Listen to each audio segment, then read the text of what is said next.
ভারত বাংলাদেশ প্রত্যাবর্তন চুক্তি হিসেবে বাংলাদেশে মানবতা বিরোধী অপরাধীকে বাংলাদেশ সরকার চাইতে পারে এবং ভারত সেখানে বাধা দিতে পারে না। যদি বাংলাদেশের সাথে সত্যিকার অর্থে সম্পর্ক করতে চান তাহলে অবিলম্বে শেখ হাসিনাকে দেশে পাঠানোর ব্যবস্থা করুন। গত 50 বছর ধরে ভারত বন্ধু রাষ্ট্রের নামে বাংলাদেশকে শোষণ করে গিয়েছে। গত 15 বছর ভারতের প্রত্যক্ষ এবং পরোক্ষ সহায়তায় বাংলাদেশের প্রতিবাদ চেপে বসেছিল। সেই ভারত সরকার শেখ হাসিনাকে আবারও তার দেশে জায়গা দিয়ে বাংলাদেশের বিরুদ্ধে ষড়যন্ত্র অব্যাহত রেখেছে।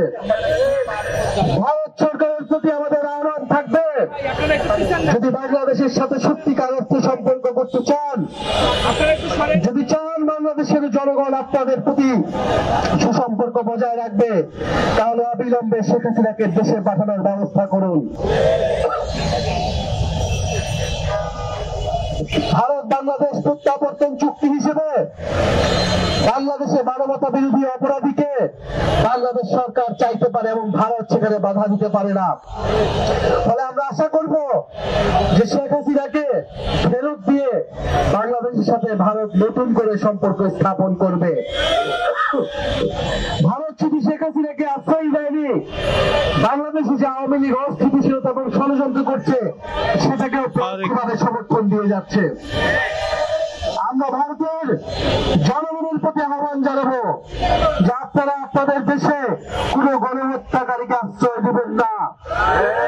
ভারতের ছাত্রদের প্রতি আহ্বান জানাবো, জুলাই আগস্টে যেভাবে আপনারা আমাদের সমর্থন জানিয়েছিলেন একইভাবে আপনারা আমাদের এই বিচারের আন্দোলনকে সমর্থন জানান এবং আপনারা দাবি উঠান যে ভারতের মাটিতে কোনো গণহত্যাকারীর ঠাঁই হবে না। আমরা চাই ভারত বাংলাদেশের জনগণের মধ্যে সেই মৈত্রতা, সেই ঐক্যতা অটুট থাকুক। জুলাই আহত যোদ্ধাদের কাছে প্রতিশ্রুতিবদ্ধ বাংলাদেশের সংস্কার এবং বিচারের মাধ্যমে আমরা গণতন্ত্রের পথে উত্তরণ ঘটাবো। সংস্কারের নামে, জুলাই সনদের নামে ফ্যাসিবাদ বিরোধী দলগুলো এই জুলাই সনদকে তাদের রাজনৈতিক দর কষাকষির হাতিয়ারে পরিণত করেছে। আমরা বলবো অন্তত বিচারকে আপনারা কলুষিত করবেন না, আপনারা ভারতের সাথে আপোষ করবেন না। এই সরকার যাতে কঠোর থাকে এবং বাংলাদেশের জনগণ যাতে রাজপথে এই বিচারের রায় কার্যকর না হওয়া পর্যন্ত তাদের সরব উপস্থিতি রাখে, সেই আহ্বান আমরা জানাচ্ছি।